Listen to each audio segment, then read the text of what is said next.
Hello friends, welcome back to the channel. My name is Kristen and this is Growing Zone 9B. So today we are going to be talking about a vegetable that I don't really like that much, but it's kind of a twofold situation. So sometimes vegetables, people don't really like them. I'm not gonna lie, this is a really hard vegetable for me to consume. I have tried to make it several ways. It's called the bitter melon. It's back here behind me. So here it is, just kind of hanging out back here. It has similarities to like a cucumber, but it'll start to turn like a little bit orange. This is about the size that you want to get this bitter melon. It's basically about the size of my hand. And it's over here by the tomatoes. I have told y'all that bitter melon has a tendency to just pop up in the garden. Once you plant a bitter melon, I'm telling you, I don't know what it is, the squirrels will come around, they'll grab that bitter melon and they'll run off with it and spread the seeds throughout your garden. I have turned this bed over numerous times and without a doubt, I have tried to get the bitter melon out and it just wants to stay and live. So, sometimes when vegetables do that, I say you do you, and you know what, we'll be blessed by it whether we like it or not. So basically the best way to consume a bitter melon, if you're going to fresh, is you're going to just cut it open, slice it kind of like you would a cucumber, obviously wash it. And what you're going to want to do is you're going to want to soak it in salt water. I would say go a little heavy on the salt, because what you're trying to do is really, bitter melon's very astringent in my opinion. And so what you're trying to do is pull out that bittery, harsh flavor that you get from it. And so I soak it overnight. Now, what I end up doing is I soak it overnight. I dump that bit of water out. There goes Pumpkin. I dump that bit of water out and I actually add more salt and I soak it again. Nothing wrong with being loved. Pumpkin obviously wants to be a part of the show today, and Luna's also down here, and so is Tiffany. So that's what happens when you got babies all around. They just, oh, hi Tiffany. Tiffany has come to join us for the show. Okay, I love you guys. They must know what's up. I got a phone call today. Tiffany. Whoa. I got a phone call today that one of my cousins had, two of my cousins actually had passed away. One of them was younger than me and ended up having a heart attack. He was an EMT. And then my other cousin had cancer, and so he ended up passing away and was under hospice care. So very sad to be notified of that today. Being a grief therapist, it's just, I'm still human at the end of the day. Oh, my dog slobbered all over me. I'm still human at the end of the day, and we all face grief differently. So the dogs are really surrounding me, so they must sense that I have something internally going on. But nonetheless, we were talking about the bitter melon, and I have to tell you guys this, okay? So y'all know that I love books. I am definitely a big advocate of you all having books, having hard paper in your hands, because I've always said, if the internet goes down, what would you all do? We're seeing this all over. It is, to me, this is, I don't think it's coincidental that, Cuba's been facing issues for years, but you've got all these countries now that are facing electrical issues. Even London, I think, had some issues. And so, it just makes me wonder, are we next? Right? So we kind of just have to be prepared for that. And even if we're not going down some conspiracy theory route, Tiffany broke a tomato plant. Even if we're not going down that route, I think that you can always think of it this way, like I say, especially for Floridians. What if there was to be a hurricane what would you end up doing? You know, we need to kind of think about that. What if there was a blackout for the hurricane, we lost power? You know, kind of think about those pieces, because I just think that it's really important that we are first and foremost trying to take care of ourselves. It's like on the airplane, you know, you take care of yourself and then you take care of those around you. And so you've got to take steps and measures to be protecting yourself and taking care of yourself. And that encompasses a whole big piece, right? I talk about that in the mental health aspect. So one of the books that actually came in today, and how this happened was, one of my coworkers had this book on her desk, and I was like, let me see that book. Can I borrow it for a second? I want to read it. And she was like, oh yeah, absolutely. And I was telling her, I was like, oh, so do you know, I have a garden channel and it's not. She's like, oh, I didn't know. So she became a subscriber. So welcome, Miss Patty, to my YouTube channel. And so she's really into this same kind of stuff that we're all into. That's why we're watching this together. And I have to tell y'all, I loved this book so much that yes, I spent $45 on this book. Y'all, I am not paid to talk about this book. This book is amazing. I love this book. I don't often say that I absolutely find no fault in a book and that I absolutely love this book. This book's just, I cannot say enough amazing things about it. It is beautifully laid out. It's perfect for someone like me. It has these pictures. It tells you what to do. It gives you recipes, ingredients, instructions. It gives you context of the plant itself or whatever they're talking about. And I found in here, when I was reading this, it talks about bitter melon and green tea blend for erratic blood sugar. Now, I don't have erratic blood sugar. My fiance is diabetic, and I'm always looking for something to do with this bitter melon.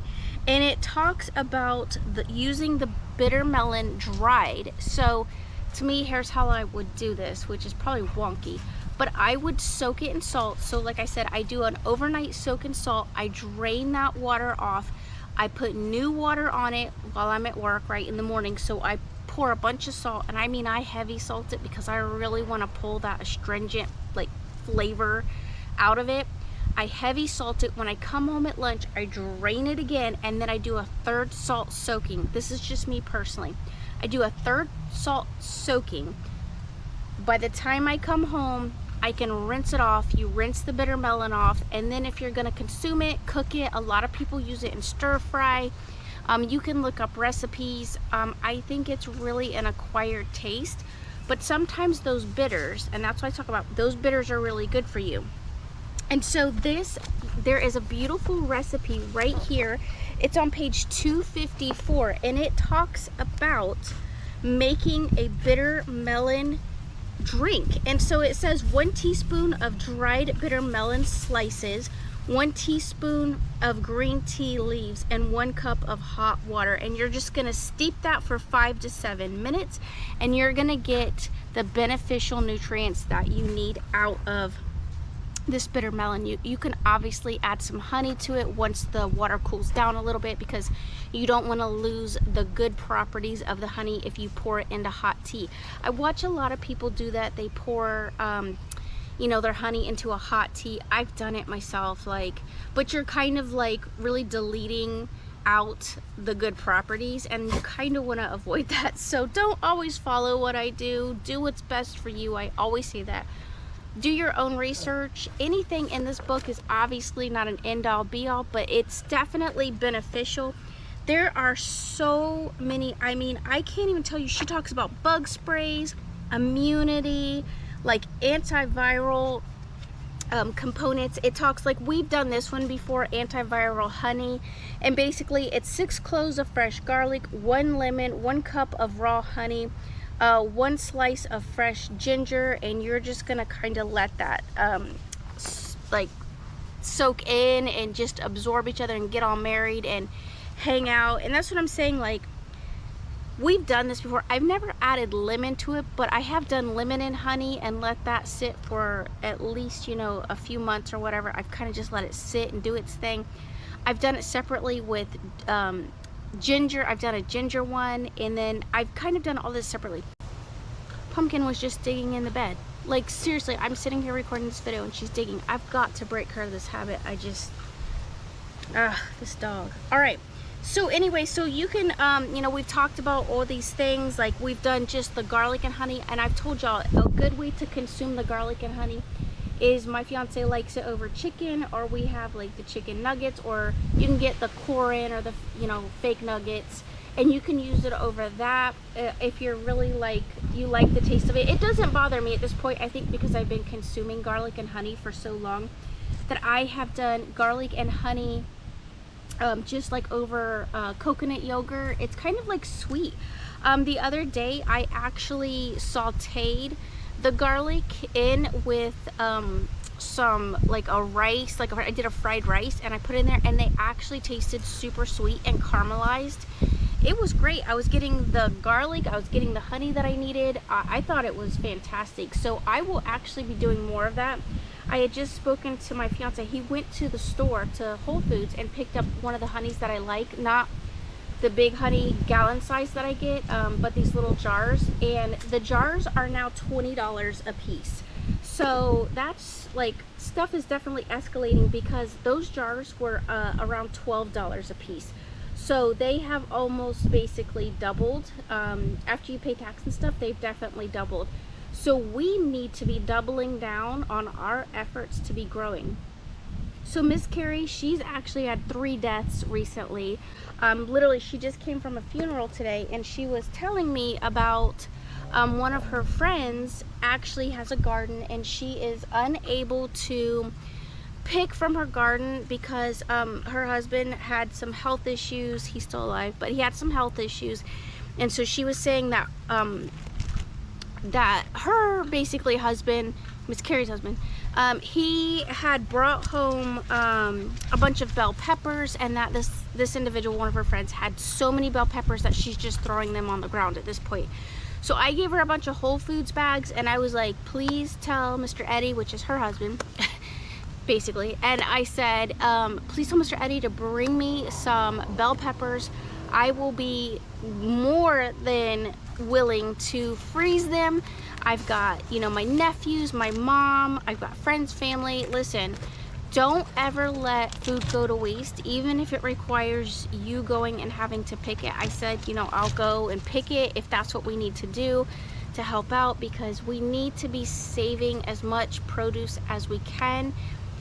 We are definitely potentially facing some hard times. Miss Carrie said that she was going in a grocery store, and she said, did Handmaid's Tale happen? She was like looking around, and she's like, the grocery store shelves were like empty. And I'm like, people are freaking out. So she's so sweet. You know, Miss Carrie always has much love for me, and I love her. She's so awesome. Like, she's just like the sweetest person. Y'all don't even know. I'm telling you, I have to bring Miss Carrie on my channel because she's so sweet and kind. She got me an apron because she said I'm always like out in my work clothes, which obviously I am right now. And look at this apron. I just opened it. I have not actually checked this out. It's super cute looking. It's actually like a pouch, so you can put your vegetables in it as you're walking around.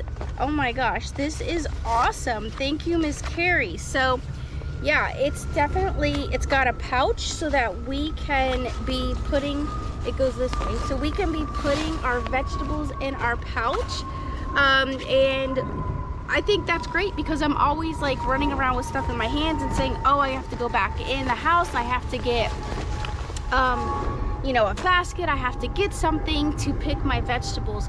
And I'm so grateful. It could not have come at a better time because honestly, we are really starting to get tomatoes. Every time I come out to the garden, it's more and more and more tomatoes. And so I'm actually looking at tomatoes right now. You can see that this side of the nasturtiums back here in the back area, this tree that I sit over has really been protecting these nasturtiums, or nasturtiums, however you want to call them. And you can make pesto out of the leaves. Do not forget that. This plant is consumable. Basically, the entire plant is basically consumable.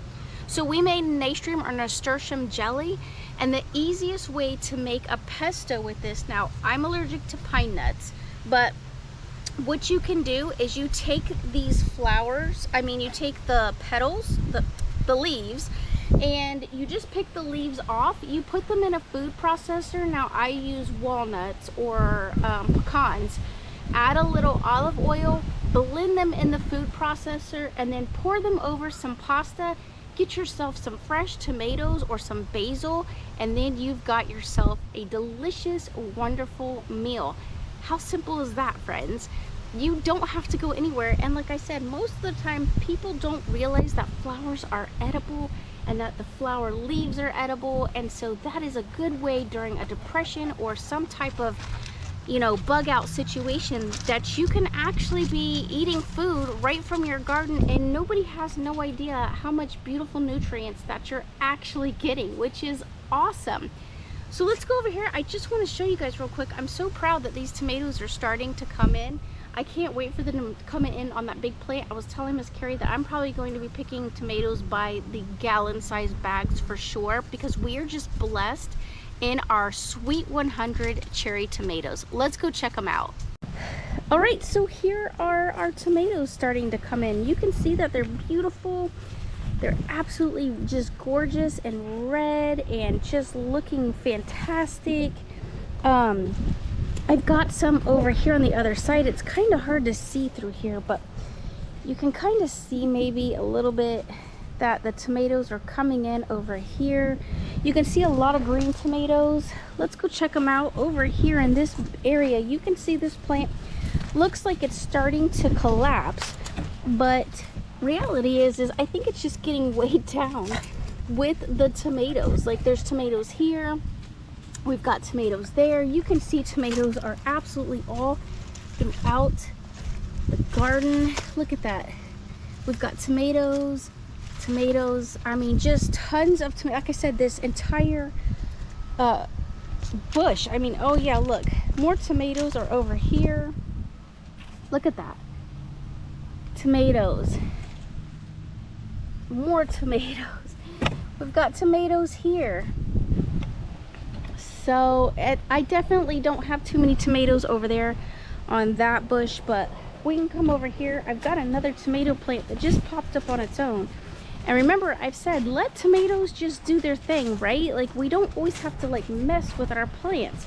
A lot of people will say cut the tomato from the bottom, make sure that like the leaves, you know, are up from the bottom. I don't disagree. A lot of diseases start down there.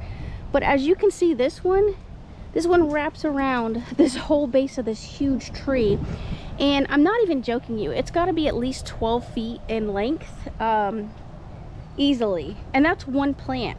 So over here, remember, this was just a blessing tomato, as I call it. It just popped up all on its own. We've got beautiful tomatoes there. More beautiful tomatoes under here. Look. More tomatoes. We've got, yeah, look. Tomatoes. More tomatoes right there. I mean, we're starting to just really come into season with tomatoes, and I cannot wait to be making my salsa. I've got oh man, like listen, this tree is amazing. This is a Mexican key lime. Friends, have you ever seen so much abundance? Fruit, fruit, fruit. More, more, more, more. Like, look, it's just, it's insane. I am so blessed. This is just, look at that. I mean, there's even tiny ones still coming up. Look at it. Look at all the fruit here, here, here, here, here. Like, I mean, this year has been an abundant blessing. Look, right around here. I mean, there's little ones here.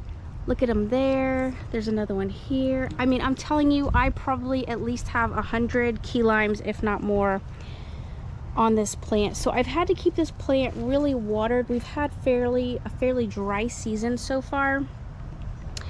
But you know, just keep giving it some nutrients. I've been giving it coop poop and just giving it some water to try to keep the heat off of it, and we are just getting so blessed by it.